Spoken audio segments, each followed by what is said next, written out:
Hi everyone, my name is Ankit Joshi. I work as the digital marketing manager at Wishup.co. This video is about Google Analytics. Specifically, we're going to talk about Google Analytics 4, which is Google's latest update for this platform. I'm going to give you guys an overview and then do a bit of a walkthrough to go through the features that Google Analytics provide for us to sort of unveil the insights about visitors that are coming on to specific websites that we want to learn more from, that we can apply to our marketing goals or sales goals, etc. So, as we all know, the world has shifted towards online shopping. The way that we manage and optimize our business has to evolve with it as well. Google Analytics is a free tool from Google that's going to let you install a little bit of JavaScript code on your site, and it's going to unearth a treasure of information about your visitors. It monitors each visit and sends that data back to Google, where it's processed and put into graphs and other visualizations that allow you to see exactly who's coming on your site and what they're doing in that very moment. I'll show you how you can query this collection and customer knowledge to find patterns and insights that we might otherwise never notice.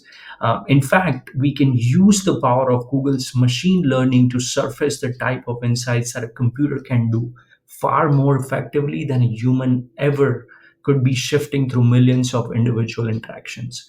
So stay with me. This is going to be a fun session. I'm going to go to Google Analytics Home, show you guys this is how the entire dashboard looks like. For this purpose of exercise, we are using Google Analytics demo account. This is provided by default whenever you open a new GA4 property.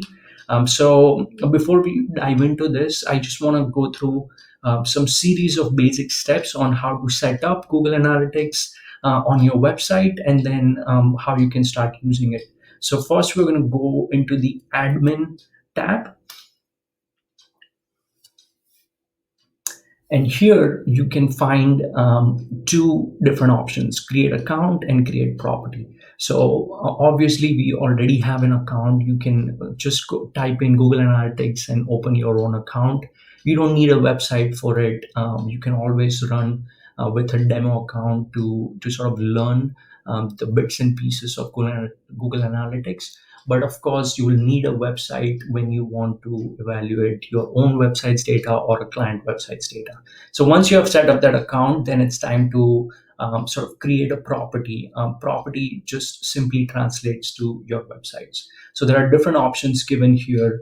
Of course, depending on whether you want to analyze a website or app, Android app and or iOS app, those are the kind of information that's given here. So when you go into data streams, which is the sort of string of data that you're trying to analyze, you will see three different options: iOS, Android, or web. Of course, for this purposes, we are analyzing a website data. So then you can always go into data settings to figure out how do you want to collect the data. If there are any strings of data that you want to not collect, take any specific geographic region that you don't want to collect in your analysis, then Google Analytics 4 provides you those kind of feature as well as options. You can always link your Google Ads as well as BigQuery linking to see how your paid promotion on Google Search or Google Display is affecting your visits on your particular websites. So again, I'm going to go back to home, where, as I mentioned, we're using sort of a default data in the demo account given to us. It's called GA4 Flooded. It's just an e-commerce website that we're seeing here. So on in the first instance, there are key performance indicators that are given right in front of you. The first one is users, then new users. That means it's just subtracting the users that are repeating, that are coming back to your website again. And then the third KPI is how much time they're spending in terms of when they're engaging with different elements of your website. And of course, the last one, which is the crucial one, it's the total revenue that they are bringing in a time period, and this particular time period is last 7 days. So you can see all kinds of data. For example, there is demographic data in terms of locations, how if people are visiting your websites, which part of the world that they are visiting. Then there are user mediums given to you. For example, none. That means they are coming directly to your websites. Referrals. If you have any referral marketing going on, then how people are finding your websites on the on those particular websites and then landing onto your particular website. Organically, they are searching on Google about your brand. Then if your SEO score is high enough, you have less competitors, then you're more likely to sort of reflect your brand in that first page of Google search, and then people can always come to your website organically as well. Then there are a couple of other mediums given here. CPC, that reflects to cost per click, any Google paid promotion or any other paid promotion that you're doing, and if that's bringing your user on the website. Um, Again, you can see all kinds of different variations of data, nicely portrayed in different graphs and charts. As you can see here, there's a pie chart given at the bottom to figure out what kind of platforms that your users are using between Android, iOS, and web. How the conversions are happening, how the events are happening. I know that this is a lot to go to, so I'll go into a series of steps on how to define events or how to define conversions that are catered to your particular brand or website that you're trying to analyze here. So the life cycle element is divided into four different parts in this GA4 update, which are acquisitions, engagement, monetization, and retention. We'll go into each of them a little bit to understand what kind of data it portrays to give us insights into how our users are behaving on our websites. So first, let's go into acquisition.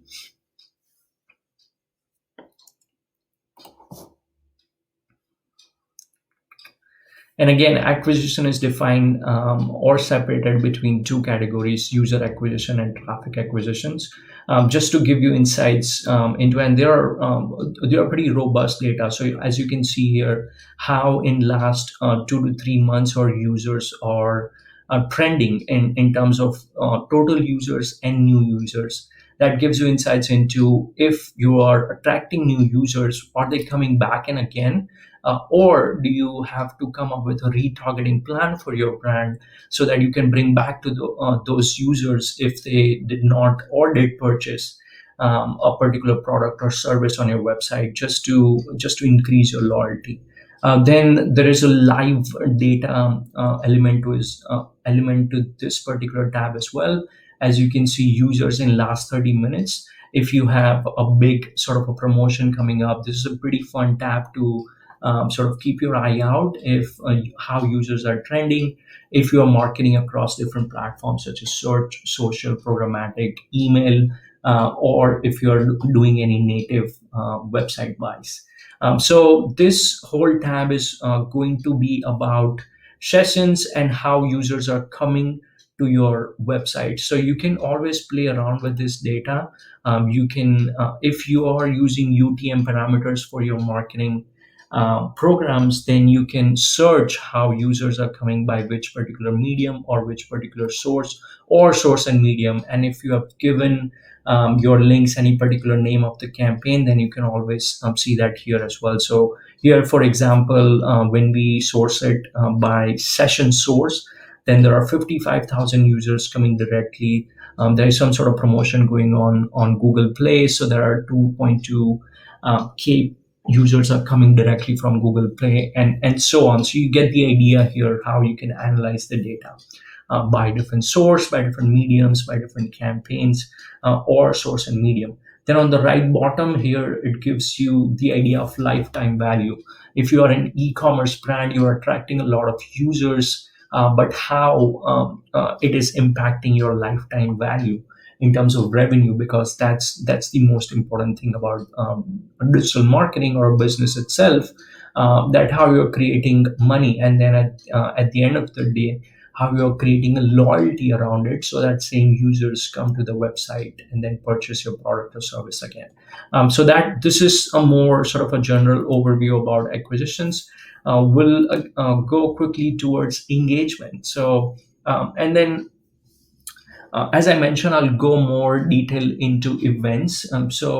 Don't be scared by when you see the name events a lot, and all this little parameters that are associated with events. I'll teach you briefly about how to create events and how to track them, so that you can always analyze how those events are trending on your website as well. So again, this is more about engagement. So engagement means what elements your users are interacting on the website. If they are interacting, whether they are creating any lifelong value with it, or they're reading any blogs, how long they're engaged with it. If they are engaged long enough, is that influencing your revenue? So those are the kind of little things that you can analyze on Google Analytics 4 with this engagement tab, which is part of the uh, life cycle element. Here on the right side is if you have, let's say, 100 pages on your website, and if you're also simultaneously working on your search engine optimization, then this tab really gives you an idea about which particular pages are performing better than the others. So in this particular instance, game board, game over, or FI root view controller are some of the pages that are doing better than the others. So something, if you are working on your website content, so the pages that are not performing as good as those, then it's always good to look out to write better content or write more relevant content, so that your users can find you more easily, and it's more accessible. Next is the monetization element, and this is more towards for website which offers in-app, or sorry, in-website purchases. If you are an e-commerce brand, sort of have hundreds of products on your website, then you want to keep a close eye out on this monetization overview tab, because it's going to everything about, on this tab is going to be about revenue and purchases. And as I mentioned earlier, it is a key and a crucial part of any business. So how much revenue you are generating in a period of time, and that revenue is how much it's influencing or fluctuating month or month, week or week. And then, of course, there are elements that you can compare it with, for example, ad revenue. That just in simply in marketing term, we call this as return on advertising spend. And on the right side is everything to do with purchases, because more purchases you get from your website, more revenue it's going to impact. So that's the monetization app. Last one is retention. I've already emphasized a lot about the importance of loyalty, and that's what this particular tab signifies in the retention overview, is how your users, if they already purchased a product or service, whether you are doing a good enough job to bring them back to your website so that they can purchase again, they can refer your brand to their other connections. So this particular tab is about retention, and it's a pretty crucial part. If you are a new company, then you want to make sure that you keep bringing new users, but at the same time sort of retain the users who have been exposed to your brand with with remarketing campaigns that you can do with Google Display, or social campaign, or even programmatic ads, to make sure that you are in front of them with a new type of messaging that sort of caters to their needs, so that they can always come back to your website. Next couple of tabs are about user analysis. The first one is demographics. So everything that you can think of, like what age group is coming to my website, or which country or which region that they are coming from. So this is just audience analysis, but it's so important to understand that what kind of users are coming to the website. If you're doing a marketing campaign, and sort of targeting a certain audience demographics, you want to make sure that the same demographics is coming to the website. So this is a way for you to double check, or always make sure that you are attracting the right kind of users from right kind of regions that you operate under. So as you can see, there is country, there are users from different locations, from different town and city, gender, if you are a gender specific brand, or if you're open to all kinds of gender, then this is a good way to sort of analyze that if your brand is attracting the right people. Again, this is one of my favorite, users by interest. So Google has a way of sort of allocating themes and categories of users based on how they are behaving in the web environment. So, as you can see here, media and entertainment, shoppers, technology, or mobile enthusiasts. Those kind of users are coming to the website. Are they part of your marketing personas? Are you attracting the right kind of persons? Which you can always sort of double confirm with the interest feature given here. Then, of course, the last one is the age demographics. As of course, Google is not going to give you exact age, but what it does, it gives you age groups. So from 18 to 24, 25 to 34, 35 to 44, and so on. There is a way to analyze if you are attracting the right kind of users. The last one is technology. So it has a lot to do with what mobile platform that they are using, what kind of operating system your users are using. So if you're doing a specific campaigns to promote your Android campaign, which is an app, you want to make sure that this Android element is big enough, as it's relevant here. It's 83% of users are coming from Android platform. So and so on. So again, operating system, if they are visiting from sort of a laptop or a desktop, then you can always identify them between Windows, Macintosh, iOS, Linux, Chrome OS. So it gives you a pretty robust analysis of your users who are visiting your website. Then you have screen resolutions, a device category between mobile, tablet, and desktop. This particular data gives you an idea that if 91% of your users are coming from mobile phones, it would be a good plan to do mobile specific campaigns. Maybe do a Google search campaigns which has a functionality that people can call from those Google ads, or capture leads instantly. So those are the insights that GA4 can give you to sort of give you an idea of your user and how they're trending on your platform. Now comes two crucial parts: conversion events. We'll go into events a little bit. All businesses are different in its own ways. How we define events, how we define conversions, is totally up to how we want our users to take particular actions on our websites, right?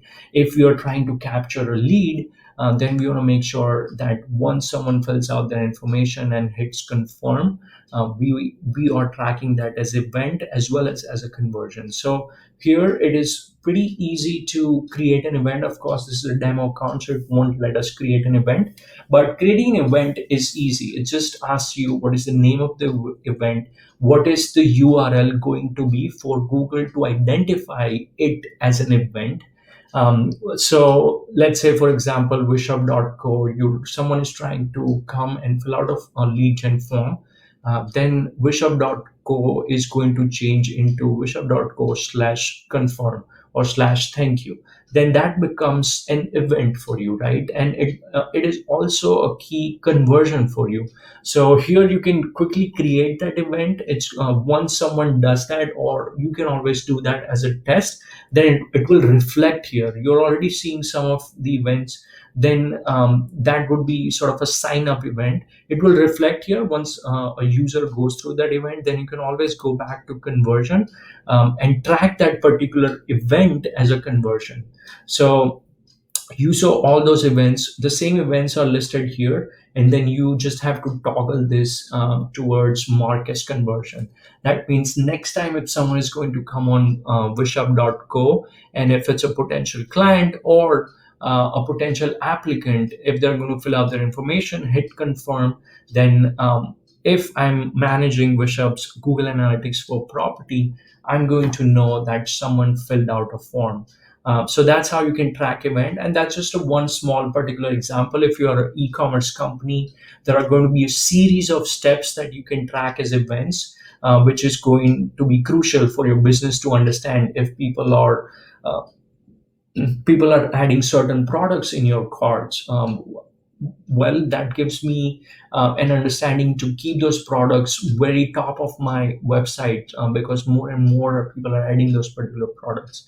If they are adding to the carts and dropping it and never coming back, that means there is a chance for me to do a retargeting campaign to bring those users back, or even identify internally that why they are not going through with the purchase journey.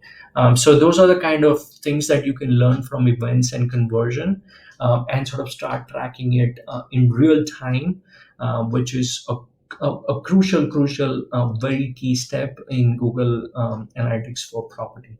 The last one is analysis. It's more about sort of visualizing that journey that we just talked about, to see how that data is trending, a step by step journey. So you can always create a funnel for your business. If someone, like for example, if you're a financial technology company, the first step starts with signing up. The second step starts with uploading your documents. The third step starts with sending money to, or adding a recipient of who you're sending money to.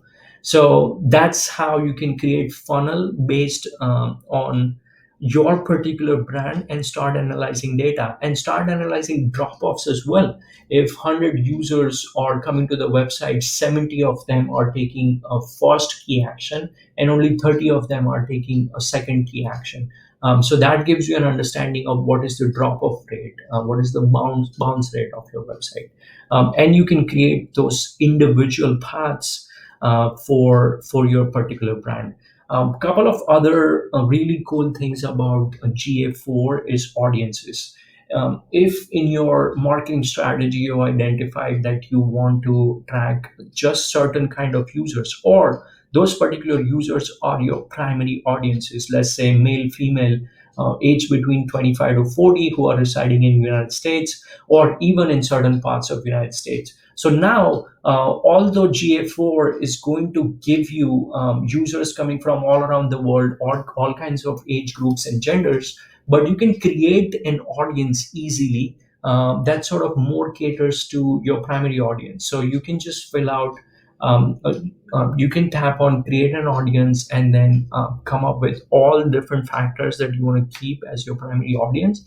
And next time you come on this tab, it's just going to give you exact data on that falls under your primary audiences, which is a pretty cool stab. This was not a pretty clear way to do it in the previous version of Google Analytics, but now GA4 has given you such a nice update to make sure that you track the user that matters to you, matters to your business, matters to your brand, as well as your marketing goals.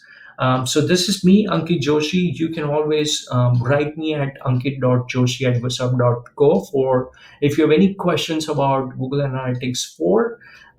That's it for now. Thank you.